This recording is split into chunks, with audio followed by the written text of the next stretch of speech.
Marie Curie was born on the 7th of November, 1867. She grew up in Warsaw, Poland. Her birth name was Maria Sklodowska. Marie was a very clever child. Her parents were both teachers, and she learned to read at a very young age. When Marie was 10, her older sister died from a disease called typhus. Her mother then died because of a disease called tuberculosis. This was hard for Marie as she was so young. After graduating high school, she wanted to attend university. There was a university in Paris that she could attend called Sorbonne. However, Marie didn't have the money to go to Paris because she helped her sister go to university. It took 6 years, but after her sister graduated and became a doctor, she went off to France and moved in with her. During these 6 years, she read a lot of books and decided she wanted to be a scientist. She loved every minute she spent in the university, and 3 years later, she earned her degree in physics. In 1891, she met Pierre. They fell in love and both became scientists. They married a year later and had their first child, Irene. Marie became fascinated by rays that were recently discovered by Wilhelm Röntgen and Henri Becquerel.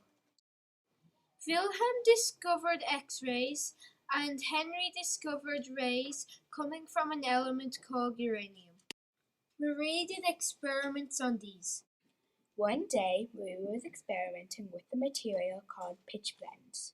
She expected there to be a few rays from pitchblende, but instead she found a lot. It was then she realized there is more than one set of rays in pitchblende. She and Pierre spent lots of time in the science lab examining pitchblende and the new set of rays. They figured out it had 2 new elements. Marie named one of the elements polonium after Poland. She named the other one radium because it gave such strong rays.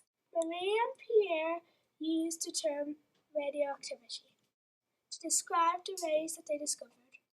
In 1903, the Nobel Prize in Physics was awarded to Marie and Pierre Curie along with Henri Becquerel for their work in radiation. Marie became the first woman to be presented the prize. Pierre died in a road accident in 1906. In 1911, Marie won the Nobel Prize in Chemistry for discovering 2 elements, polonium and radium. She was the first person ever to be awarded 2 Nobel Prizes. Marie became very famous. Scientists all over the world came to study radioactivity with her. Soon, doctors found out that radioactivity helped cure cancer. When World War I started, Marie helped the doctors to use the X-rays. Sadly, Marie passed away on July 4th, 1934 from overexposure to rays. Now, Marie is famous for her discoveries.